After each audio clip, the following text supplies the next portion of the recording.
Greetings, this is Frosty THundertrod, and I'm here talking about my Giant Cleric in Crowfall 5.8. This vessel it's the default vessel, so it's a very poor vessel. I've named it Frosty, of course, since it is my main character. It's a Giant Cleric. I'm not entirely convinced that the Half-Giant is really the best race for the Cleric. I think Stoneborn has it beaten. Let's take a look at the abilities here. Plus 60 Constitution. Well, plus 60 Constitution, it helps you live longer, so I mean, it's something. Food regenerate. Half-Giants have... chicken ticker goes down a lot faster, so you have to eat more. Leatherworking experimentation, well... not really a good craft for a cleric. Stonemasonry, also not really a good craft for a cleric, but stonemasonry does currently have the ability to make architectural frames, which is the fastest and easiest way to level up. And then strength plus 60, which does absolutely nothing for the cleric. So really the only thing that the Half-Giant's got going for it stat-wise, it's a little bit tougher.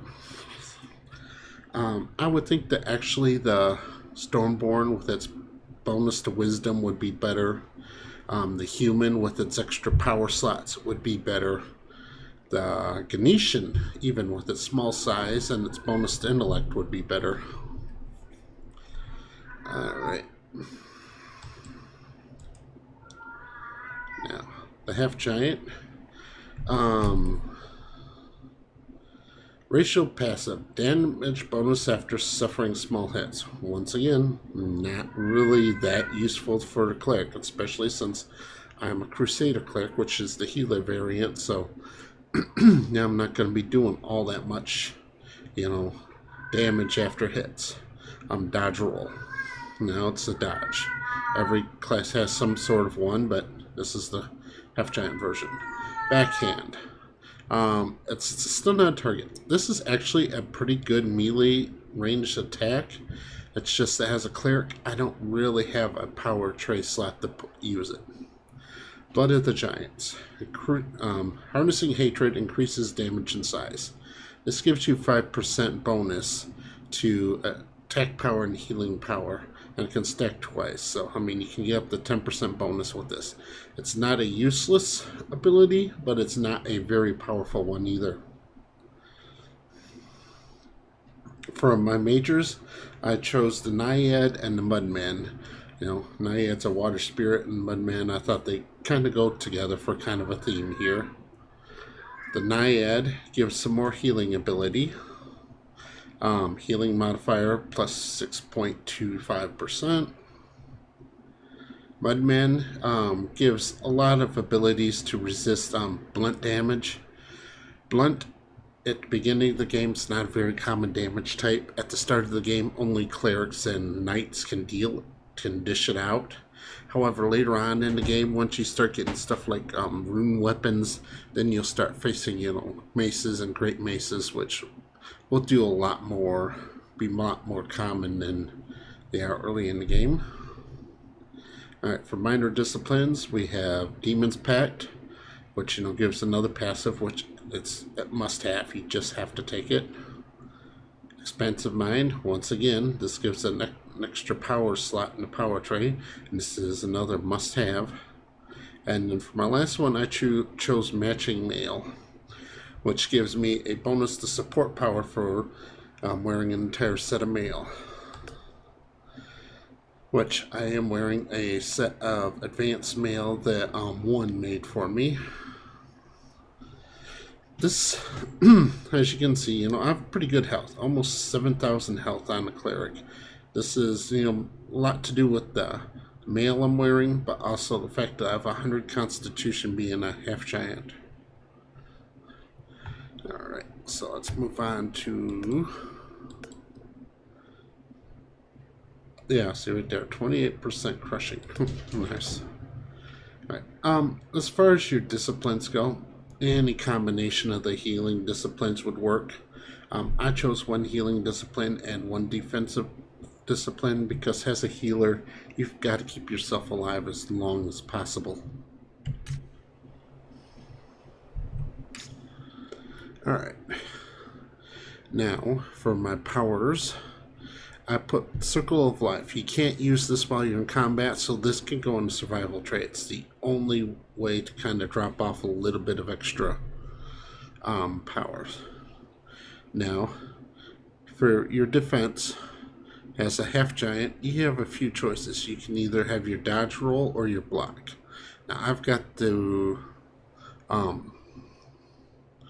improved block for the cleric, which means that every time I get hit, my block gets hit, my entire party gets a small heal, including myself. Alright, the basic attack, it's a ranged attack. It's a pretty strong ranged attack, but not a long ranged attack. It's only got a range about 20 meters, so rangers are going to outrange you, but it's an okay. Now, for my passives, Supreme Element grants various effects based on the elemental damage taken. If I get hit by fire, I heal for 20% of the damage, so basically, I take 100 damage and then I get 20 back. Electrical damage deals 10% damage back to the caster. That's nice. I mean, if I ever have a druid giving me a hard time. Ice damage applies a stack on a phase of transition, granting a healing modifier of 6% per stack, up to 3 stacks. So, yeah. This might be more useful later on when Frostweaver comes in. There's just not that much ice damage out there right now. Crusader, this is a passive ability from my kit. Protects an ally who has lost more than 50% of their hit points with a barrier equal to 10% of their maximum hit points for 15 seconds when you heal them. This can't occur more than once every 15 seconds. I mean, yeah, being able to throw a barrier on a ally while you heal them, I mean, it's nice. Matching Mail increases my support power by 100.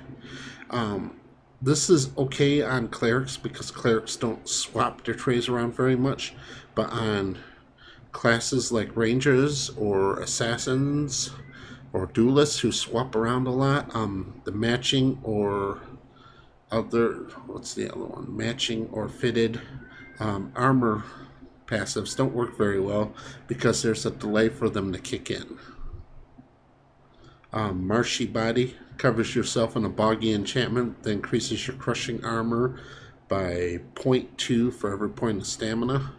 And I have 120 stamina, so that's like 25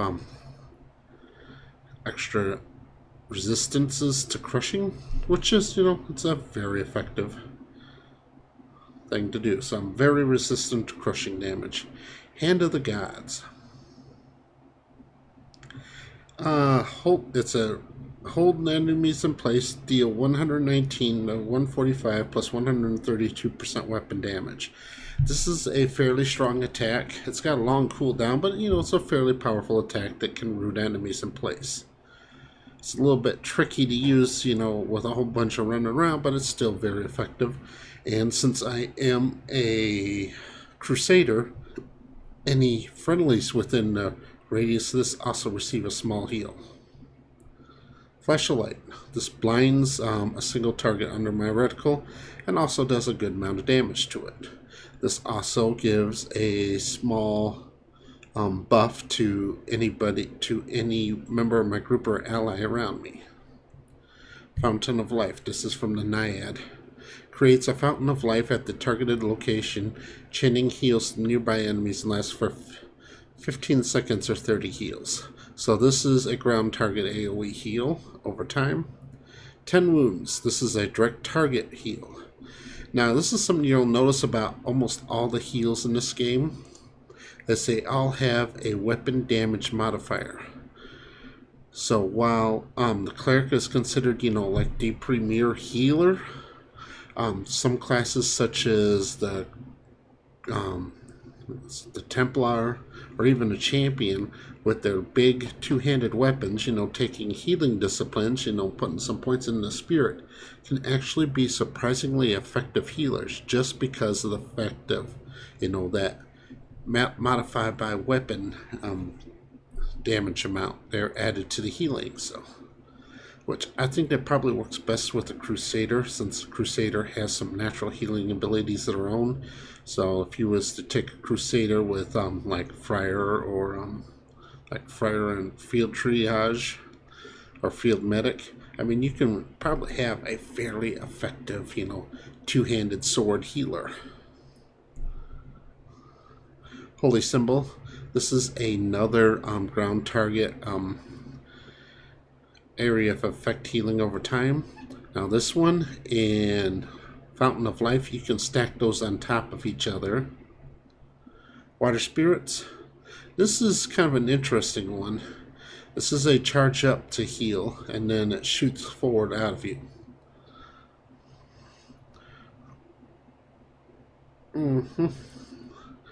And if by chance that somebody like a confessor, or somebody that does fire damage, or an arcane archer, they'll deal 30% less fire damage, which that's going to be a very situational thing, but it is still a somewhat effective heal.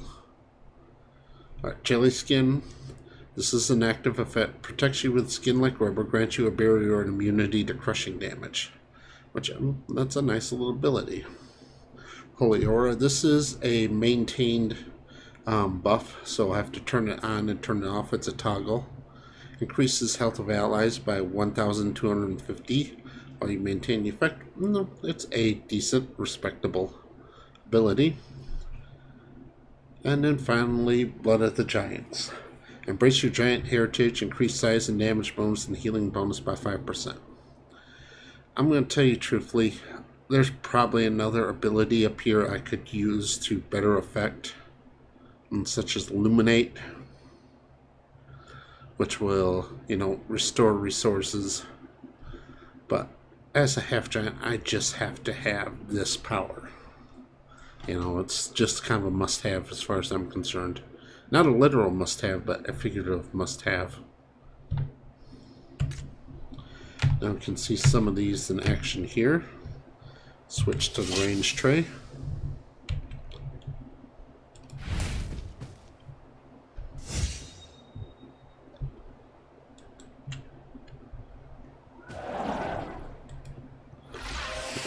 Stack them up, and then your